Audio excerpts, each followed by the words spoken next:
So not only do women push these crazy alternative medicine things on themselves, right, put themselves in danger, they also put this on their children. Modern women are prideful, selfish. So much so that nobody can tell a woman anything, not their husbands, not their family members, not doctors. And this pride has led many women to honestly believe that they know better than the experts, especially when it comes to medicine and the healthcare field. Too many women are foregoing the advice of conventional medical practitioners to practice some kind of alternative medicine to the detriment of themselves and their children. Crazy diets, yoga, herbs, teas, acupuncture, and strange spiritual practices are ways that modern women avoid treatment. If you go on social media, there are way too many influencers pushing this garbage to women, especially mothers.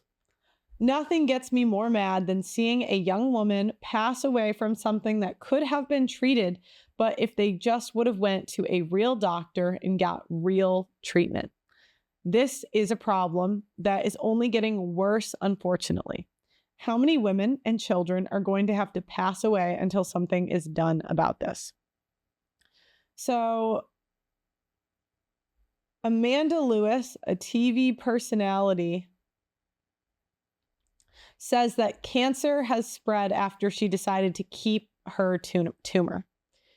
The former talk show host has reflected on her decision to go against her doctor's recommendations for a mastectomy after her 2020 breast cancer diagnosis.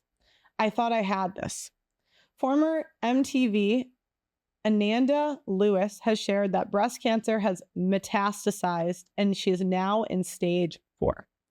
Lewis, 51, previously shared that she had been diagnosed with stage 3 breast cancer in a 2020 Instagram post, saying that she'd refused mammograms for years due to fear of radiation exposure. But during a roundtable discussion on cancer with CNN's Stephanie Elam and CNN's anchor Sarah Sidner, who was diagnosed with stage 3 breast cancer early this year, Lewis shared that she went against her doctor's recommendations for a double mastectomy following her diagnosis. My first plan was to get the excessive toxins out of my body. I felt like my body is intelligent, and I know that to be true. Our bodies are brilliantly made, Lewis explains. I decided to keep my tumor and try to work it out of my body a different way, she shared. Looking back on that, I go, you know what? Maybe I should have. So this is her. Elam explains in a voiceover that Lewis pursued homeopathic remedies as well as medication and radiation and better sleep and diet. While she says Lewis improved for a while, last year the MTV alum discovered her cancer had spread. My lymph system really flared up, Lewis said. It was the first time I ever had a conversation with death because I felt like this is how it is. I was just like, fudge, man. I really thought I had this. I was frustrated. I was a little angry at myself. And I said, man, listen, I know you're coming for me at some point and I don't want it to be now. And if you could just wait, I promise when you do come, I'm going to make it fun for you. I literally had that conversation laying in my bed. I couldn't get out of bed for like 8 weeks. Sidner shared that her diagnosis made her seek more joy in life, while Lewis reflected on her decision not to pursue the double mastectomy, saying, my quality of life is very important to me. I want to be here. So I had to do it in a certain way for me. Meanwhile, my 51-year-old CNN anchor who underwent a double mastectomy in May said that her cancer diagnosis made her realize, I want to be here. I want to thrive in a way I've never thrived before. As Elam shared an Instagram post about their conversion, I'm forever grateful for their willingness to have this conversation, to fully open up for the world. If we could just get one woman to get their mammogram because of this conversation, that's a success. I want everyone to live long, healthy lives. So there it is. She likely could have survived this diagnosis, But instead, she chose to do this wacky voodoo stuff, and now she died. Here we got another article talking about her death. Amanda Lewis, former MTV and BET host who publicly shared her breast cancer journey, dies. Ananda Lewis, the former MTV and BET host who became a beloved television personality in the 1990s with her warmth and authenticity, has died. She was 51. Her sister confirmed Lewis's death in a Facebook post Wednesday.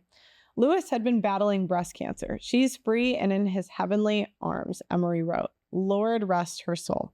Made a name for herself on hosts on BET, a team summit, which tackled issues facing youth and featured community leaders, entertainers, and politicians.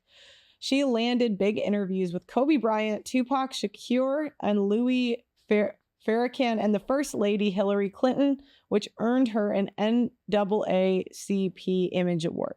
After a few seasons, Lewis took her talents over to MTV in 1977.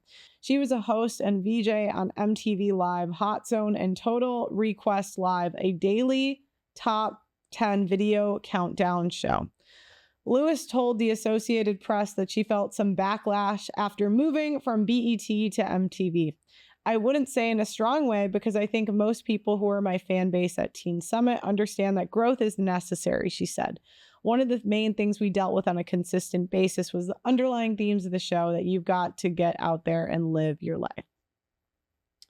Okay, so, this kind of just reiterates the same story. Lewis said doctors recommended a double mastectomy, but she opted for alternative methods. She eventually realized this was the wrong measure, but became an advocate for the up-to-date mammogram checkups.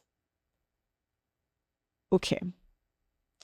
We got a woman who wants to stop chemo for her child and give the child alternative treatment.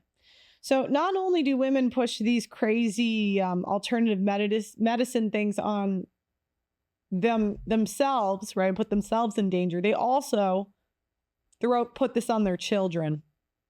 Jax is investigating your rights following a call from a local mother with a dying daughter. I'm Tanika Hughes. I'm John Bachman. She says DCF is threatening to take her daughter away from her because she wants to discontinue chemo and use natural remedies for her child. Action News Jax Ben Becker is live at DCF. Ben, you're pressing DCF for answers and looking into the rights that parents have. John, that's right. Parents often believe they know what's best for their families, and that's been a big crux today in this discussion I've been having with this family and also with DCF, but often DCF has different ideas. Breakfast brings the Cleveland family together, but they worry cancer and DCF will tear them apart. When you look at these pictures, what goes through your mind? Sadness, like I want to be able to help her. Jessica and Mike Cleveland's 4-year-old daughter, Michaela, has stage 4 cancer. She was diagnosed with Wilms tumor in June of 2018, the most common type of kidney cancer in children. The tumor was removed after a long hospital stay, but the cancer came back in March of 2019. What was it like when you first found out that she had this? I was shocked. I was devastated. I didn't even know what to think or how to feel. Michaela has been through multiple rounds of chemotherapy and radiation, but her mother wants to seek a natural remedy. It's because her prognosis isn't as good this time. When she told doctors no more chemo, she received a visit from a DCF caseworker. She said that she is being advised to tell me that if I don't take my child to chemo, that they're going to take all my children away from me. Not getting the chemo could fall under DCF's definition of neglect. According to DCF, neglect includes when a child is deprived of, among other things, medical treatment. You're the parent of the child. But in today's world, you don't own the child. Del Carson is Action News Jax law and safety expert. He says DCF has broad authority, and in some cases, it doesn't even need a court order, which puts parents in a difficult spot. It's a hard choice for a parent to make. And I'm not so sure everyone agrees that the Department of Children and Family Services knows best. I went to DCF, and later they sent me a statement that reads, there are multiple factors involved when it comes to making decisions on whether or not to put children into protective custody. As for Cleveland, what's your message to DCF? They need to mind their business unless somebody is actually being harmed, because she's not being harmed in any way. All right, John, so I spoke with a local... No, look, I think that's a tricky When does the government pick if they intervene with a child? I don't know. My point is more these crazy women push these alternative treatments onto their children, and what tends to happen is the kids are the ones who suffer. All right, here's another. Natural health doctor, basically. Okay, here we go. Doctor, basically a holistic doctor that offers me an alternative way of supporting whatever medical issues I'm having within my organism so that I can avoid getting sick and going to the doctor. And basically what she does is she does a whole body scan. It's actually really cool. It's kind of wild. So are you guys going to want to pay for these full body scans? Yep. That this is how it's done. It is so extremely cool. She can just tell everything that is wrong with you at any point of your body. If you're having any ailment, any issue, she can offer you an alternative way to heal it through supplements and other methods. So I've been doing that. And guys, every single time I leave her office, I have like a whole bag that weighs like 5 pounds full of stuff. Let me know if you guys want to know everything that I have to take. I will gladly share. But it's just wild, and she gives you a whole schedule of when to take it. And honestly, a lot of my issues have gotten so much better. But then, you know, other ones will pop up. So I'm constantly having to adjust my supplement intake and what I'm taking. But honestly, just ordering whatever you want off of Amazon because you read that it's good for your health or for a certain condition doesn't necessarily mean that it's going to help you. You need like a certain dose of it for whatever is wrong with you, or you need a certain brand or a certain kind because they're not all made the same. So before you say, you know, supplements or vitamins don't work, maybe you were just taking them incorrectly. Do you know what's another one? I don't really buy this organic BS. They just convince us that everything's wrong. Like you need organic food. Do I? Oh, the pesticides are going to kill you. Are they? Truly?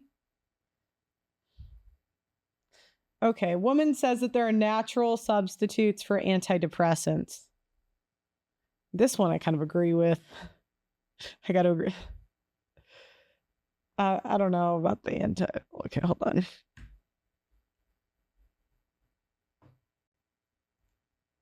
Antidepressants. I was personally. Here are a couple natural alternatives for antidepressants. I was personally on Prozac for a year, and I need to disclaim that if you are on antidepressants and that's working for you, that's amazing. I'm not talking to you. I'm talking to the people that are on antidepressants and they feel like a zombie and you feel like your soul has left your body, because that was me. Okay, omega-3s are amazing and have proven to be equally as effective as antidepressant. When I'm saying omega-3s, I'm talking salmon, I'm talking cod liver oil, I'm talking fish oil pills. Saffron has proven to be equally as effective as antidepressants. Exercise has proven to be equally as effective as antidepressant. Going on an anti-inflammatory diet and healing your gut microbiome has proven to be equally as effective as antidepressants. Please take everything I say with a grain of salt. Talk to a naturopath, a holistic healer, someone who can work with you on an individual level. These holistic healers have to be making so much money. I bet they are just raking in the dough, just convincing women that there's just something wrong with them.